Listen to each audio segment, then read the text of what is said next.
L'Ukraine prend des coups, mais elle en donne aussi avec une grande détermination. Et elle se prépare à un conflit plus long, plus dur encore.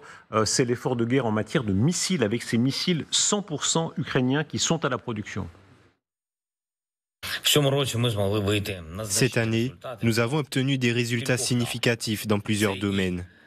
Notre artillerie, nos obus, nos canons, mais aussi pour les drones de différents types, pour différentes tâches. Certains aident non seulement à défendre les positions du front et à détruire l'occupant, mais frappent également plus profondément en Russie. Nous allons intensifier cela. Cette année, nous avons franchi le cap de production des 100 premières unités de missiles. Je n'entrerai pas dans les détails, mais je tiens à remercier tous ceux qui participent à leur production et organisent cela. Nous allons étendre ce domaine. La puissance de feu générale ukrainienne, je rappelle toujours les dimensions. Il faut toujours rappeler que l'Ukraine est un très grand pays, plus grand que la France continentale, et c'est une puissance militaire. C'est une puissance militaire, oui. Aujourd'hui, il doit avoir à peu près 700 000 hommes. Et surtout, en matière de drones, ils ont un leadership ils sont supérieurs en qualité et même en quantité. Et en innovation. Et en missiles. Et en missiles maintenant, ils avaient déjà des missiles, parce que du temps de l'Union soviétique, il y avait déjà une très grande technicité. On se souvient, c'est un missile de fabrication soviétique, le Neptune, qui a coulé le Moskva en avril 2022. Donc ça, ils savent de le faire. Et à partir de là, vraisemblablement, on peut avoir des modèles dérivés, etc. Mais effectivement, ils ont besoin de développer des missiles à partir du moment où les missiles occidentaux n'ont pas le droit d'aller en Russie.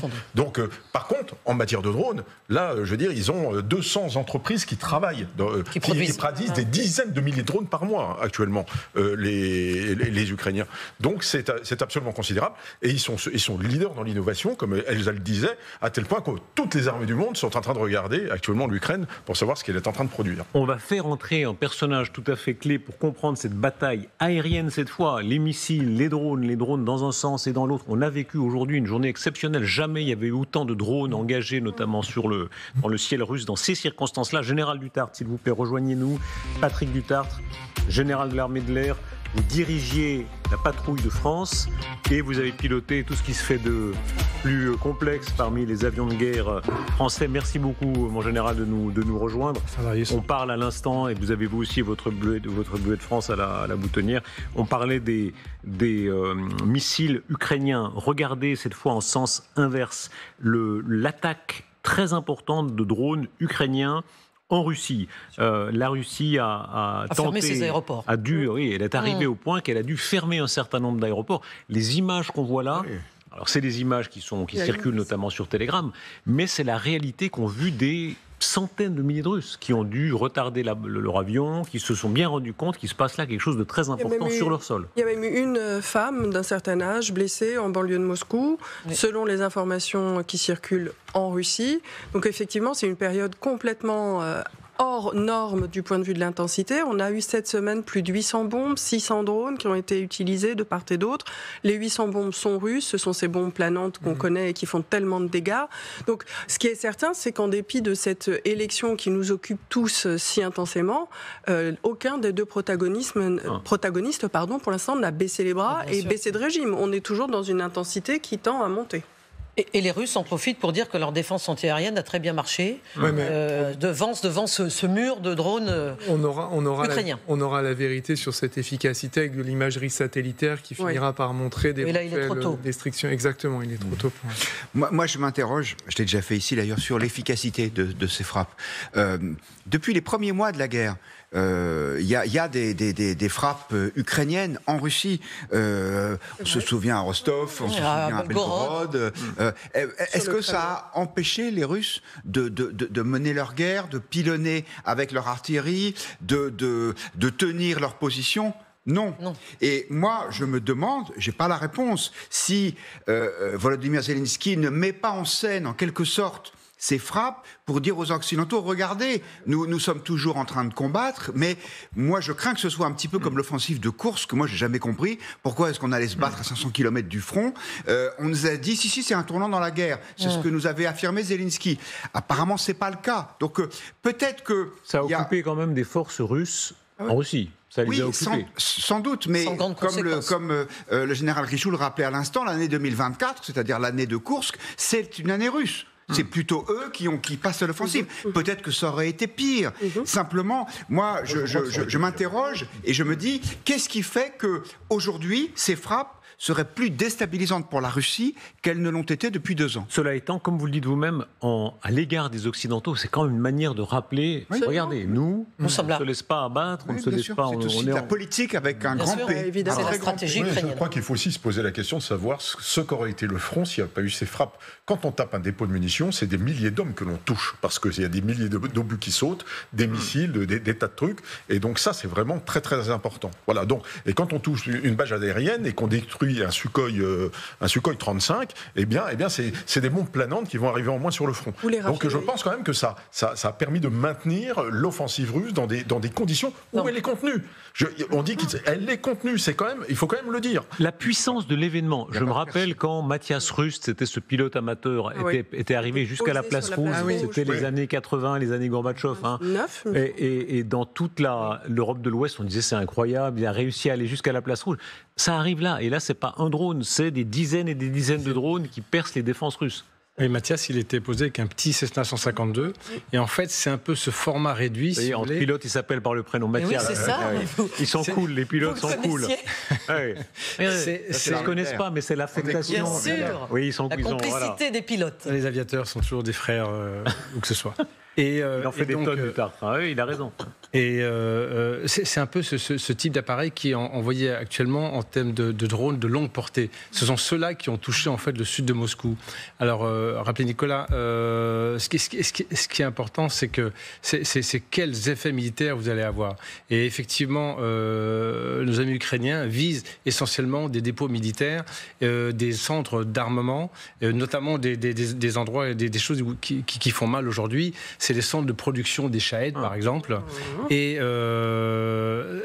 c'est un domaine d'excellence qu'ils ont aujourd'hui. Cela dit, et je rejoins un peu Guillaume là-dessus, il faut faire attention aussi parce que leur portée est limitée. C'est-à-dire que vous observerez que lorsque vous le voyez arriver comme ça, il n'est pas très haut, il est très visible. En plus, lorsque c'est du jour, et il est très lent, 200 km/h, et ça n'a rien à voir avec justement les fameux missiles dont parlait tout à l'heure le président Zelensky, c'est-à-dire d'avoir ce qu'on appelle des missiles de croisière, un peu du genre de ceux dont on dispose en France, des Scalp ou autres Taurus allemands. Là, oui, c'est un petit appareil qui est assez facilement interceptable. Général, comment avoir une telle capacité, exactitude du renseignement? Parce que pour savoir exactement là où se trouve telle ou telle usine, est-ce que de nouveau les Américains, on n'y rien?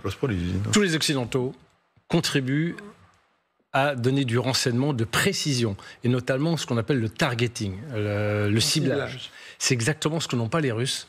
Et c'est pour ça d'ailleurs que les Shahed 136 font tellement de mal, parce que au-delà de ne pas avoir de discernement dans leur choix de cible, ils sont très mauvais en renseignement tactique.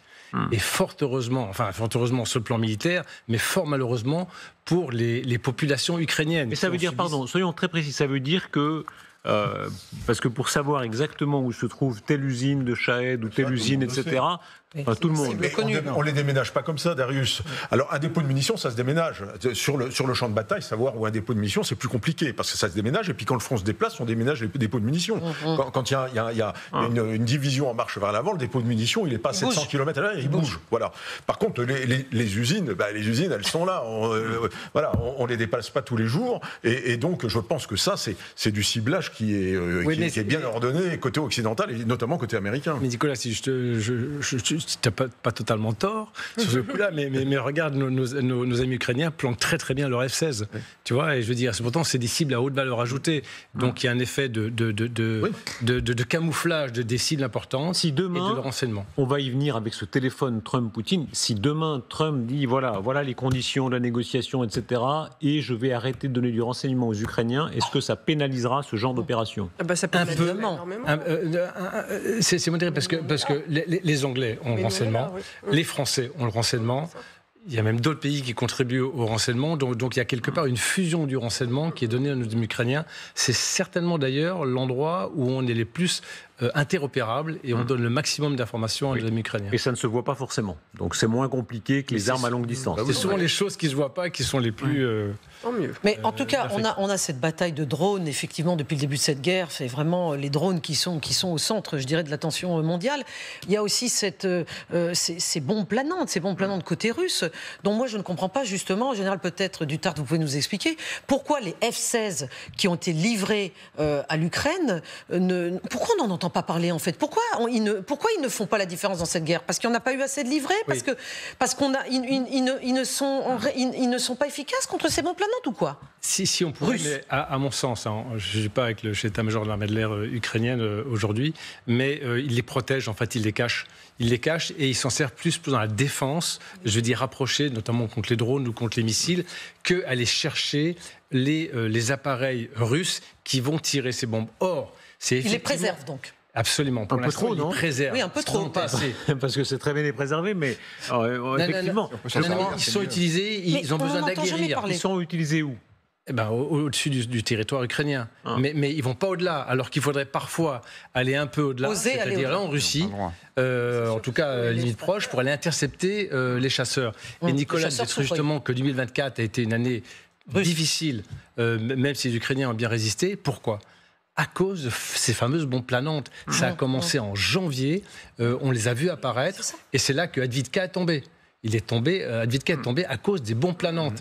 Et on n'en a pas vu une seule quasiment durant l'année 2023. Ils ont compris comment il fallait faire, ils ont compris comment il fallait utiliser. On a quand même le sentiment, que les Occidentaux n'ont pas été très prévoyants, parce qu'on parle des armées les plus sophistiquées du monde. On pensait bien que c'est la capacité industrielle à fournir également. Je veux dire, on ne fournit pas des bombes. Par exemple, des bombes planantes, on en a fourni quelques centaines des A2SM, c'est bien ça. Absolument. Donc, qui vont à 70 km, donc on est capable d'aller fournir. Mais visiblement pas autant. Mais les F-16, il doit y en avoir. Moi, j'imagine qu'il n'y en a pas plus d'une demi-douzaine actuellement qui sont livrés, peut-être. J'en sais rien. Mais effectivement, tant que vous n'avez pas la masse, c'est pas la peine de les engager.